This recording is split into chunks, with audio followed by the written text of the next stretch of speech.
In this episode of NBA Sports Talk with Walter Strong III, we're going to take a look back at this past week's NBA Media Day 2023, player interviews, and more. So do me a favor, grab a pen, grab a pad. It's Saturday morning, special edition NBA Sports Talk with Walter Strong III. Let's go to work.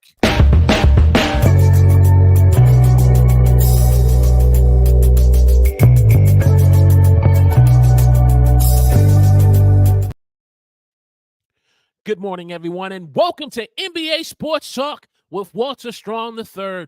If you're new here and you love talking NBA basketball and more from a fan's perspective, we welcome you to the show. And as we said in our opener, we're going to take a look back at the NBA Media Day this past week's 2023 of player interviews, reactions, and more this morning. And so if you're watching me this morning on YouTube, let me know in the chat where you're watching me from. And if you're watching the replay, give me a hashtag Team Replay in the comment section. We are also live on Facebook. So if you're watching me live on Facebook, give me a hashtag Team Live in the comment section. And so without further ado, let's get into the content of this morning's episode of NBA Sports Talk, looking back at the NBA Media Day 2023, looking at some of the interviews and thoughts and reactions from players.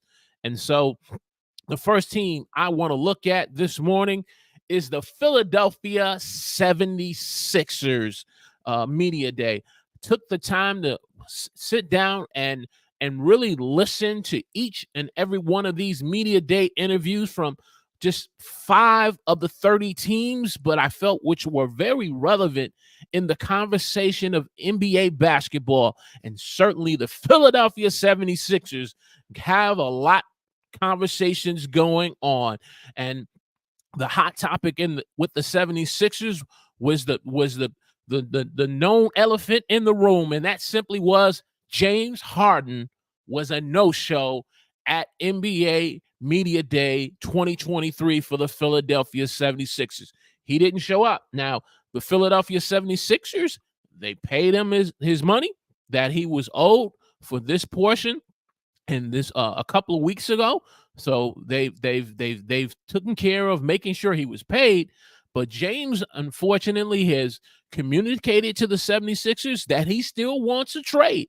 And so Daryl Morey told the press and the media that they are hard at work trying to accommodate James and finding him the team that they can trade him to, which he didn't name by name, but it's, based on some of the reports that James Harden wants to go to the Los Angeles Clippers. But unfortunately, from what we've heard, this Los Angeles Clippers are the only team that's really making an interest and for James Harden. So Philadelphia's position and Daryl Morey's position is, why do we end up accepting this high offer that the Clippers are offering us, which is going to cost us a little more than what we want to give up? Plus, we're not really getting the type of players that we want in return to compete. And so no one else seems to be stepping up to the table as of this moment. But clearly the census was from Daryl Morey, they are looking to try to trade James Harden and accommodate his request. But at the same time, if a trade doesn't happen, they clearly want to make sure that James understands that he is welcome to come back to the team and to play for the new head coach, Nick Nurse. There is no animosity between James Harden and the Philadelphia 76er players, and so they certainly want to have him come back. Now, since the NBA Media Day 2023 that happened on this past Monday, James has since reported to training camp on Tuesday, and he's been there.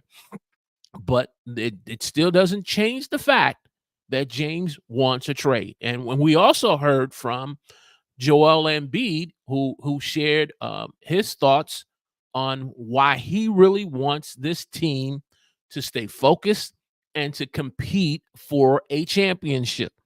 Whether if James Harden is aboard and he's welcome to have him, he has no issues with him, or if James Harden decides to move on and a trade is made to the team that he would hope that he would go to. But Joel Embiid's position and posture is he wants the 76ers and his team to stay focused in being able to compete for a championship. He's won his NBA MVP, but now what's important to him, which I don't certainly blame him, is to simply let's get focused, compete. Getting past the second round, it's definitely got a priority, and ultimately getting into the NBA finals. They're fortunate to have an NBA coach who has won an NBA championship with the Toronto Raptors.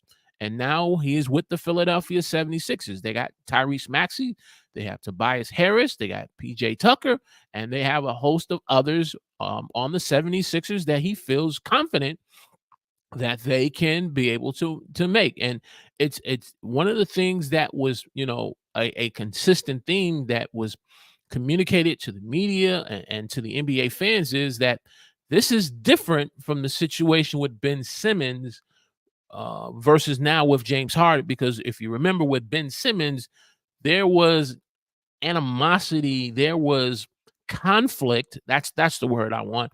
Conflict between Ben Simmons and players. That was the narrative that had unfortunately got created. But this narrative seems to be this issue is with James Harden and Daryl Morey. It is not with the players. And so, true to form, James showed up to training camp and he's there, but it's still a wait and see if he is going to be traded. Hey, if you're just joining me this morning here on NBA Sports Talk with Walter Strong III, let me know where you're watching me from. Give me a hashtag Team Live in the chat, whether on YouTube or Facebook. And if you're watching the replay, give me a hashtag Team Replay in the comments of one of those two platforms. Let's move on to the second NBA Media Day team that had NBA Media Day, which was the Boston Celtics. And the topic in the Boston Celtics was, of course, the big trade that the Boston Celtics made from the Portland Trailblazers to get Drew Holiday, who is now a Boston Celtics wearing number 4. The Celtics end up having to trade Robert Williams, and they had to end up trading Malcolm Brogdon to get Drew Holiday. And the addition of Drew Holiday, in my opinion, clearly makes Boston in the Eastern Conference a strong favorite to come out of the Eastern Conference, a strong favorite. And I will certainly give my thoughts towards the end on who is going to come out of the East. So you want to stay towards the end of this episode and hear my predictions of who's coming out of the East. But the Holiday trade, one of the things that they were saying, upper management, Brad Stevens, which was the second day after NBA Media Day because he wasn't there. So he did his individual NBA Media Day on Tuesday. They talked about Drew Holiday just being a man of high character. His of all the accomplishments that Drew Holiday has accomplished thus far, from being an NBA champion, being an Olympic gold medal winner, being on Team USA, and just being a consistent pro, being in the NBA for the years that he is, the highest compliment you kept hearing in his interview to the press conference from upper management from the Boston Celtics, but that Drew Holiday is a man of high character. And that's refreshing. That's refreshing to hear. That being said, in today's NBA about a player, most of the time we're hearing about how talented a player is. We're hearing about how skilled and how they can score, and those things are important. Sometimes we hear about in terms of how they have the talent to be able to win MVP, but to hear the compliment over and over that Drew Holiday is a man of high character and that he was a man soughtly sought by the Boston Celtics. he has definitely now made the Boston Celtics a top contending team out of the East. And then you add the fact you have the trade for Kristaps Porzingis, where they traded Marcus Smart, and you got Porzingis now, you got Al Horford, and you have the Celtic duel of Jason Tatum and Jaylen Brown. You have Jason Tatum and Jaylen Brown. This team definitely is a favorite to be able to come out of the East. And I like the fact when I was listening to the interviews from Tatum to Brown, you would have thought the focus would have been on in terms of, yes, we want to get back to the finals and to the NBA championship. We end up losing at the Eastern Conference Finals to the Miami Heat. But their primary focus in terms of what their individual goals were for the season was making the All NBA defensive team. And this team being ranked as probably the top three, one of the top three teams for all NBA defense. And that's the sentiment they were echoing between Tatum, between Brown, Holiday, and the rest of the players. And man, if Boston ends up really being a formidable defensive juggernaut as well as offensive, I mean, you take your choice here, whether if it's Tatum or if it's Brown. This is a lethal combination. Sometimes people like to use the phrase one player is a Batman and the other one is a Robin. When it comes to Jason Tatum and when it comes to Jaylen Brown, there is no Robin between these two. If you understand DC Comics and the comic editions where Batman and Superman were together fighting villains, this is what the Boston Celtics of Jason Tatum and Jaylen Brown are. Jason Tatum is Batman. Jaylen Brown is Superman. This is a lethal combination between the two. And then you ask the rest of the Celtics, that's the rest of the Justice League. That's your Aquaman. That's your Green Lantern. That's your Green Arrow. That's your Flash. This team right here, the Boston Celtics, oh man, they are truly a top two favorite. And listening to their NBA media day and some of the other role players, man, this, even though I'm not a Boston Celtics fan, of the two NBA media days that I've seen between Philadelphia and Boston, this is probably the second most media day event this year that got me hyped and excited for NBA basketball. When it came to the Philadelphia 76ers, there was a heaviness in their media day because it was like a black cloud hanging over them with this uncertainty about James Harden. But there was no uncertainty about the expectations of what the Boston Celtics want. They want a trip to the NBA Finals, and they want to hang up banner number 18. Hey, let's continue on. And then you have the Milwaukee Bucks. Another great NBA Media Day event that I truly enjoyed. And listening to this one clearly was very, very interesting from the perspective of listening to Giannis' expectations and the media kind of asking him the questions about him feeling has the team met his requests so that people, not just players, not just coaches, not just general managers, but the team and the ownership from top to bottom are committed at the level that he is. Now, check this out now. Most of the time, the commitment level, the expectation kind of comes from the general manager and the coach. But it's like listening to this, it was like Giannis is saying, of all the sacrifice that I've had to make to come from my own country and to come and to play with the Milwaukee Bucks, I've won. I'm a former Defensive Player of the Year. I'm a two-time MVP winner and helped to bring a championship. His expectations was, I want to see that same commitment of excellence and that level of wanting to win a championship on every I would probably say even to the popcorn person giving out popcorn and soda to the fans. That's where his expectation levels were. And then, he talked about him and Dame Lillard getting together and the importance of being in the film room, and Dame basically saying he's not going to have to compete in terms of having to have his opportunity to be able to score. He's going to do his best to make his presence felt, but at the same time, him and Giannis working together. I want to say good morning to someone joining us for the first time here on NBA Sports Talk with Walter Strong III. Ethan, NBA Talk from the Philadelphia 76ers. What's up, my man? Good evening. Hey, sir. You know what? Definitely, if you are a Philadelphia 76er diehard, I need to bring you on to the show. I normally don't do this and make it public like this. I like to try to have, a discovery call with someone.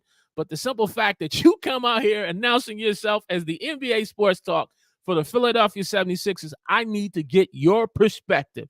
I need to get your perspective as an NBA fan, not the player's perspective, not the analyst's perspective. I need to get your perspective on the Philadelphia 76ers. What's up, though? What's up? And then Ethan goes on to say, I feel like the Celtics are better than the Bucks.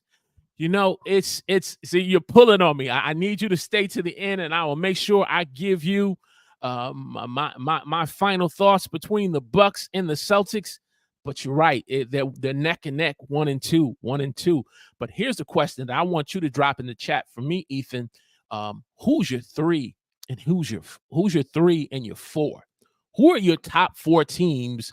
If the NBA playoffs were starting today in the Final Four for the Eastern Conference, who is your top 4 teams? Let me know in the chat as we continue on. So, as we were saying, Dame has said he's willing to be able to do what he's going to do. He's going to be Dame time. His presence is going to be felt. But I want to go back to this comment Giannis made about watching film. And he talked about wanting to get in the film room with Damian Lillard. Now, when he said that, in my mind initially thought, well, players, they watch film on themselves, but in most cases, they watch film on the opponent, right? They watch film on the opponent. And, what they like to do. Do they like going right? Do they like going left? What's their strengths? What's their weakness? But Giannis was talking about him and Dame getting in the film room together. And his commitment to say, I have to be able to know Damian Lillard on the court better than he knows his own self. For us to be a real threat coming out of the East, he knows I need to know Damian Lillard as a player, his tendencies, his strengths, better than he knows himself, and vice versa. And Damian getting in the film with him, learning about Giannis. And I thought that was an interesting comment to a championship level minded player to say they are willing to do that level of film preparation. So that way, when they get on the court and build chemistry, when they get on the court and they work together to build a solid competitive championship team. That was an interesting comment that Giannis made. And I didn't hear that from I haven't heard that before from superstars like Giannis. I've heard superstars talk about getting in the film room to improve themselves, or film room to watch other opponents. But I've never heard it from that perspective. And that just really stood out to me during this NBA Media Day for the Milwaukee Bucks. Let's continue on. All right, so we did the Celtics. We did this. We did the Bucks. Hey, do me a favor before we go into this next one. If you're just joining me here on NBA Sports Talk with Walter Strong III, do me a favor. If you are on YouTube, click that like button for me. Give me a thumbs up and share this on your favorite social media platform. And if you're on Facebook, make sure you click that thumbs up and give me a comment in the comments section. So the next one I want to go to is the Los Angeles Lakers. This one is just as entertaining as the most of the few that I've watched between the Lakers and the Celtics, I would have to say in terms of NBA media day, the way they put these media days together, the Lakers really go all out on their media days. They live stream them, and so you can watch them or you listen to them while you're at work or in the car. The Lakers, they really go all out for their media days events.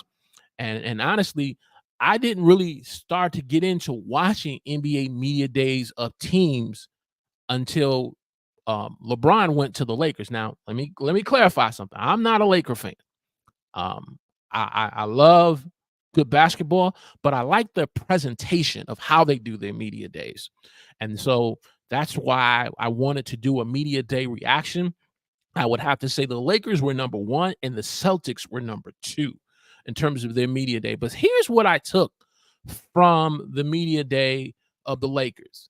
LeBron kicked it off, of course, of him being part of the Los Angeles Lakers. So he was the first one, and he was excited that a large portion of their core from last year had returned.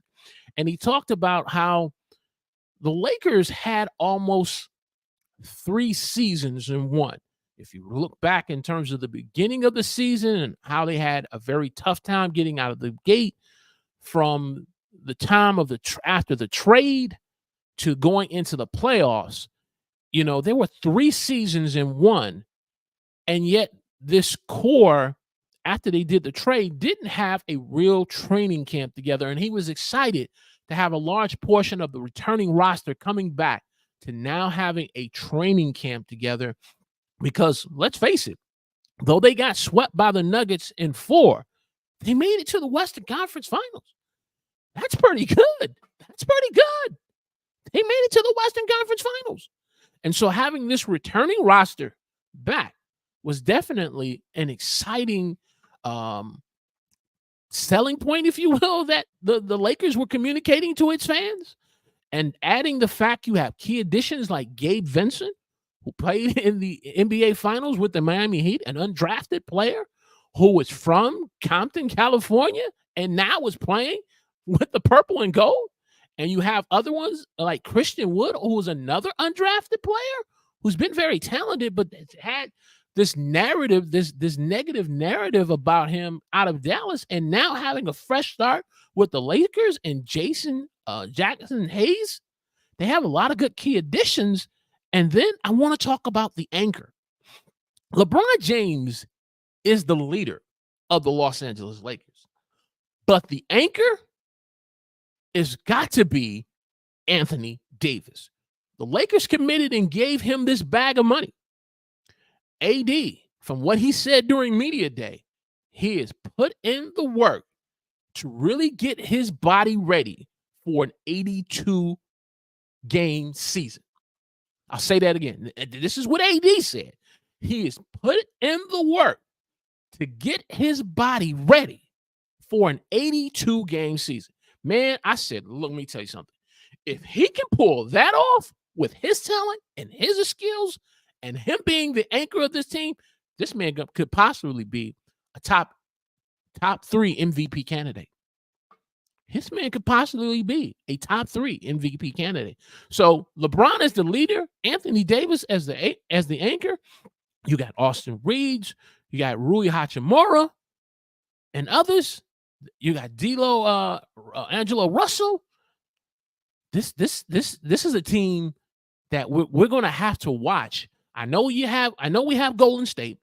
I know we have Phoenix. I know we have the defending champs. We got to keep our eyes on the Lakers. We definitely do. We definitely do. And then I have to go to the Golden State Warriors. You say, Walter, this is your last one of all the media days with the 25? You didn't do the defending champs? I'm really looking at the headliners that is coming into training camp, into starting this season. You got Chris Paul. You got Chris Paul coming to the Golden State Warriors. A man who's played over 18, 19 seasons is saying, I'm willing to do what it takes to fly up from Los Angeles up to Golden State at 6 a.m. in the morning workouts with players such as Steph, Clay, Draymond, Looney, and others doing 6 a.m. morning workouts during the offseason to build the type of championship chemistry they need to? And then on top of that, when you look at Chris Paul's track record and how he's went from team to team, from the Clippers to the Rockets to the Thunder to the Phoenix, the rookie impact he's able to have on young players, this was definitely interesting. But the word that Golden State definitely wanted its fans to know during this NBA media day was the word connectivity. They felt if they reestablish, build chemistry, and build the type of championship culture of being connected together, they're going to be an unstoppable team. And along with the Lakers, you're definitely going to have to keep your eyes on the Warriors, because I believe what the Jordan Poole, Draymond Green situation showed us as fans, that you just can't throw superstars together, whether through trades or free agencies, and think you're going to have an instant team of success. You want proof? Look at the Brooklyn Nets. You had Kyrie Irving, you had Kevin Durant, you had James Harden. Where did that get the Brooklyn Nets? It got them to one step from making it to the NBA Finals, but because Kevin Durant's shoe was just a little bigger, that 3 ended up being a 2. But my point is, after that, they never, as a team, were connected together from 1 through 5 and the rest of that bench. And for Golden State now have to go through that with Jordan Poole and Draymond Green. Look what Jordan Poole is. As talented he is. And I'm not trying to create a negative narrative to say Jordan Poole was the issue. Draymond had his own issues in this too, but it fractured the team. And to hear now saying out of media day going into training camp and even during the offseason workout, their number one goal has been reestablishing team connectivity and chemistry through a series of off-season workouts. Now, tons of teams do off-season workouts, but the emphasis was we have to establish our connectivity as a team for us to be a threat. And so that was definitely something I really enjoy in this NBA media day. Hey, we are talking about NBA Sports Talk with Walter Strong, the third NBA Media Day Reaction 2023. Do me a favor, click that thumbs up button. If you haven't, share this on your favorite social media platform. And if you are new to NBA Sports Talk YouTube channel, I want to encourage you to subscribe to the channel, click the alert notification button, join the conversation in the live chat as my good man Ethan is. So let's just go back to the chat and look at some of the comments that Ethan has right now as we go ahead and take this down from the screen. And so here is Ethan's response. He has the Celtics number 1. He has the Bucks number 2. He has the cat. Ooh, and see, this is not First Takes perspective here. This is not Undisputed's perspective. This is Ethan's NBA Talk's perspective. He has as number 3 the Cleveland Cavaliers, and he has the Miami Heat. Hey man, that's pretty good. That is pretty good. That's pretty good. So I said if you stay, and I appreciate you staying to the end. Here is my number 4, Ethan. I have I agree with you. I have the Celtics number 1. I have the Bucks at number 2. I'm going to move the Miami Heat only because they won. They're going to win their division. I don't see Atlanta having enough to win their division so that they can get the 3 seed. I'm going to move them, the Heat, to number 3, and the Cavs I would replace with the New York Knicks. I would replace them with the New York Knicks. And so let's take it a step further, Ethan. The playoffs happen, and your 4 teams win their own individual matchups. Now, who makes it to the Eastern Conference Finals? Let's go further into his comments and see if he's put that in. If you haven't, drop that in the comment section for me. Okay, and so he says the Lakers, as we're moving forward, the Lakers are complete without Westbrook. You know that man. I really wanted that Russell Westbrook trade to work. I really did, but for whatever reasons uh, that caused that not to work, I'm glad he at least got a second chance. Now being with the Clippers, um, I don't see the Clippers uh, making it into the top four. I don't see that, but I'm glad at least he made it with making it work with the Clippers with Tyrone Lue. And I'm hoping that he can finish his career with the Clippers playing with the Los Angeles team. And if he decides to move to another team, it's my hopes that he would move to a championship competing team that ultimately gets a title. You'll say, well, oh man, he didn't win it as a starter. He ends up being a role player. The goal for I was taught growing up, never played NBA sports, but I was told by a lot of individuals who wanted to get into the NBA basketball league, the goal for most players is to win a championship, to be an NBA champion. And so, however that path takes Westbrook, hey, as long as he gets it, he gets it. Let's see here. Ethan says, even though the Warriors have Chris Paul, very expensive, and he's going to be a very expensive six man. He is a great leader. Oh yeah, they're paying a pretty penny for this six man coming off the bench. I like in terms of six man, the amount of money that they're paying out for Chris Paul.